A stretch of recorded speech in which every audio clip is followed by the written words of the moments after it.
Hello friends, welcome to girls for career YouTube channel. आज फिर लेकर आए हैं हम कंप्यूटर की क्लास। और आज की कंप्यूटर की क्लास में हम पढ़ेंगे हार्डवेयर एंड सॉफ्टवेयर। जितने भी हार्डवेयर सॉफ्टवेयर से इम्पोर्टेंट क्वेश्चंस बनते हैं जो आपके राजस्थान पुलिस और राजस्थान पटवारी में आएंगे, उसको टारगेट करते हुए ये बेंच ला रहे हैं हम आपके लिए। पूरी फ्री क्लासेस मिलेगी आपको कंप्यूटर की। तो आज हार्डवेयर एंड सॉफ्टवेयर में हम पढ़ते हैं यूनिक्स का विकास कब हुआ था। तो इसका विकास हुआ था 1969 में। इसे बेल प्रयोगशाला में विकसित किया गया था। कहाँ पर? बेल प्रयोगशाला में। किसे किया गया था? यूनिक्स को। यूनिक्स की मुख्य भाषा असेंबली होती है। कौन सी भाषा होती है? असेंबली। यूनिक्स का निर्माता केन थॉमसन। कौन था? केन थॉमसन, जिसने यूनिक्स का निर्माण किया था। तो चलिए अगला पॉइंट देखते हैं। यूनिक्स क्या है? ये कंप्यूटर का परिचालक तंत्र होता है। क्या होता है? ये कंप्यूटर का परिचालक होता है।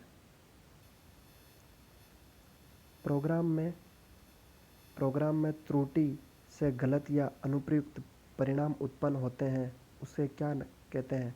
उसे बैंग कहा जाता है। अगर मान लिया जाए कंप्यूटर से कोई भी गलत वर्ड टाइप हो जाता है या कैसी भी त्रुटियां होती है, उन्हें बैंग कहा जाता है। अगला पॉइंट, किस प्रक्रिया से सॉफ्टवेयर में त्रुटियां ढूंढी जाती है? भाई त्रुटियां होती है तो बैंग कहलाती है। उन्हें ढूंढा किससे जाता है? डी डिबगिंग से। डिबगिंग प्रक्रिया होती है एक, उसके द्वारा कंप्यूटर की जितनी भी त्रुटियां होती है उन्हें ढूंढा जाता है। याद रखना आप, डिबगिंग। अगला पॉइंट, कंप्यूटर का कौन सा भाग प्रोग्राम को नियंत्रित करता है? वो करता है ऑपरेटिंग सिस्टम। ऑपरेटिंग सिस्टम ही है जो कंप्यूटर के प्रोग्राम को नियंत्रित करके रखता है। आगे देखते हैं। ऑपरेटिंग सिस्टम द्वारा जिन कार्यों को सीधा हैंडल नहीं किया जाता है, उन कार्यों को किसके द्वारा हैंडल किया जाता है? जिन कार्यों को ऑपरेटिंग सिस्टम सीधे हैंडल नहीं करता है, उन कार्यों को किसके द्वारा हैंडल किया जाता है? वो किया जाता है यूटिलिटी सॉफ्टवेयर के द्वारा। किसके द्वारा? यूटिलिटी सॉफ्टवेयर के द्वारा। अगला पॉइंट, कंप्यूटर में काम करने के लिए किस सॉफ्टवेयर का प्रयोग किया जाता है? वो किया जाता है एप्लीकेशन सॉफ्टवेयर का। किसका? एप्लीकेशन सॉफ्टवेयर का प्रयोग करके कंप्यूटर में कार्य किया जाता है। अगला क्वेश्चन, सॉफ्टवेयर कंप्यूटर के हार्डवेयर को किस तरीके से नियंत्रित किया जाता है? जो कंप्यूटर का सॉफ्टवेयर होता है उसे हार्डवेयर को किस तरीके से, सॉफ्टवेयर के कंप्यूटर में हार्डवेयर को किस तरीके से नियंत्रित किया जाता है? वो किया जाता है सिस्टम के द्वारा। कंप्यूटर का मान लीजिए ये है सॉफ्टवेयर और ये है हार्डवेयर, तो सॉफ्टवेयर के द्वारा हार्डवेयर को किससे कनेक्ट किया जाता है? वो सिस्टम के द्वारा। भाई कनेक्ट किया जाएगा तभी तो उस पर नियंत्रित होगा। अगला क्वेश्चन देखें। कंपाइलर कंप्यूटर किस प्रकार की भाषा है? कंपाइलर कंप्यूटर किस प्रकार की भाषा है? तो ये भाषा है निम्न स्तरीय भाषा।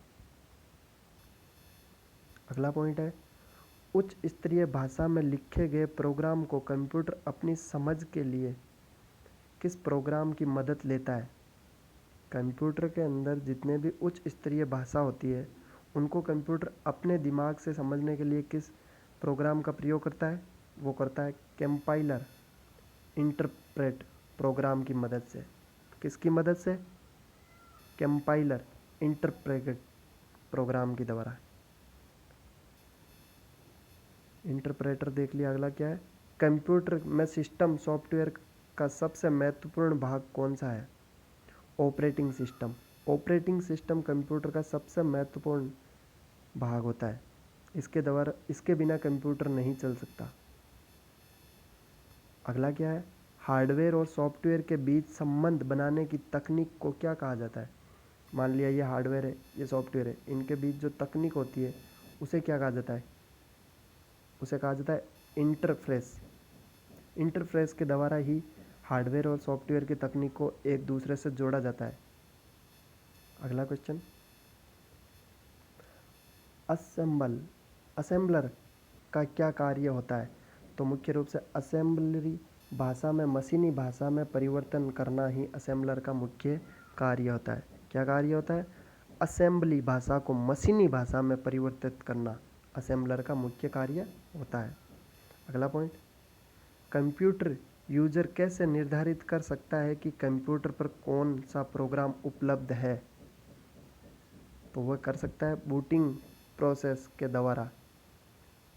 इंस्टॉल प्रोग्राम देखकर पता किया जाता है। किसके द्वारा? बूटिंग प्रोसेस के द्वारा इंस्टॉल प्रोग्राम देखकर पता किया जा सकता है कि कंप्यूटर में कौन सा प्रोग्राम उपलब्ध है और कौन सा प्रोग्राम उपलब्ध नहीं है। अगला क्वेश्चन, कौन सा सॉफ्टवेयर MS वर्ड का उदाहरण है? MS वर्ड का कौन सा सॉफ्टवेयर उदाहरण है? तो वो है एप्लीकेशन सॉफ्टवेयर। कौन सा सॉफ्टवेयर?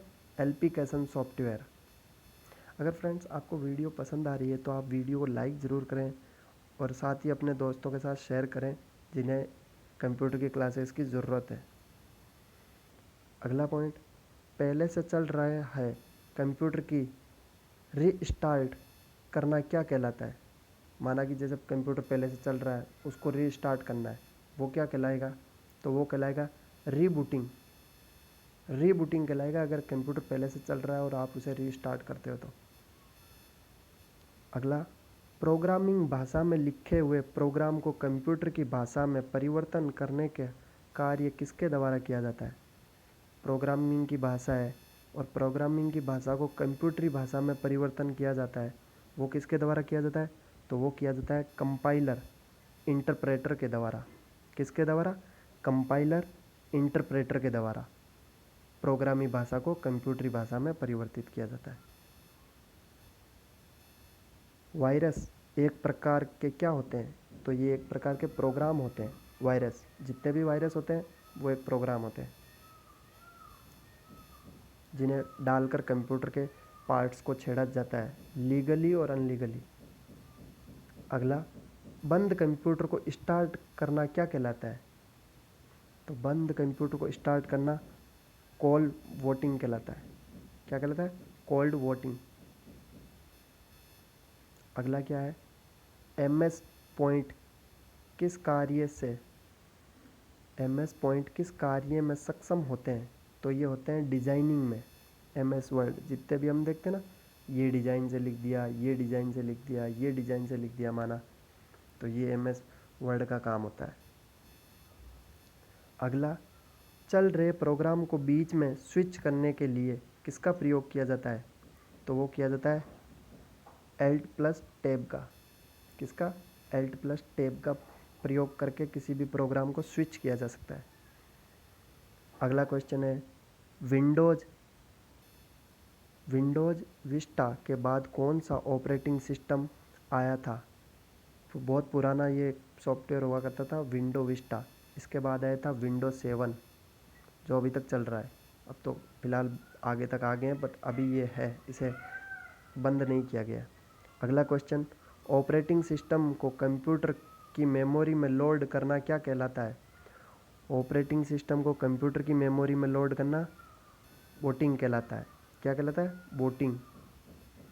बूटिंग के द्वारा मेमोरी में लोड किया जाता है कंप्यूटर के जितने भी सिस्टम होते हैं एक फ़ोल्डर से दूसरे फ़ोल्डर में। अगला क्वेश्चन, विंडोज़ 7 में रिफ्रेश के लिए किस बटन का प्रयोग किया जाता है? तो वो किया जाता है F5 का। F5 का प्रयोग करके कंप्यूटर को रिफ्रेश किया जाता है। अगला, कंप्यूटर की स्क्रीन के नीचे वाले भाग पर जो एक लंबा सा बार देखा जाता है उसे क्या कहा जाता है? कंप्यूटर की स्क्रीन होती है, उसके नीचे एक लंबी सी लाइन बनी होती है, उसे क्या कहा जाता है? उसे कहा जाता है टेक्स्ट बार। क्या कहता है जरा? टेक्स्ट बार। ऐसे ये कंप्यूटर की स्क्रीन है, कंप्यूटर की स्क्रीन के नीचे ऐसे लाइन बनी होती है ना, तो इसे टेक्स्ट बार कहा जाता है। अगला क्वेश्चन, विंडोज़ में पावर सेविंग की व्यवस्था क्या कहलाती है? विंडोज़ में पावर सेविंग की विशेषता कहलाती है स्लीप व्यवस्था। क्या कहलाती है? स्लीप व्यवस्था। अगला पॉइंट, GUI का विस्तार रूप है। GUI का विस्तार रूप है ग्राफिक यूज़र इंटरफेस। क्या है? Graphic user interface. अगला क्वेश्चन, कंप्यूटर द्वारा हटाई गई सभी फाइल्स को कहाँ भेजा जाता है? तो वो भेजा जाता है रिसाइकिल बिन में। रिसाइकिल बिन में भेजा जाता है। कंप्यूटर के द्वारा जितनी भी फाइल्स को हटा दिया जाता है उन्हें। अगला, डेस्कटॉप पर तारीख और समय किस रूप में दिखाई देते हैं? डेस्कटॉप में दिखाई देते हैं ना, ऐसे ये डेस्कटॉप है, डेस्कटॉप के साइड में यहाँ पर दिखाई देते हैं, तो वो दिखाई देते हैं टास्क बार के रूप में। किसके रूप में? टास्क बार के रूप में। अगला क्वेश्चन, एमएस विंडो किस प्रकार का सॉफ्टवेयर है? तो एमएस विंडो जीयूआई प्रकार का, किस प्रकार का?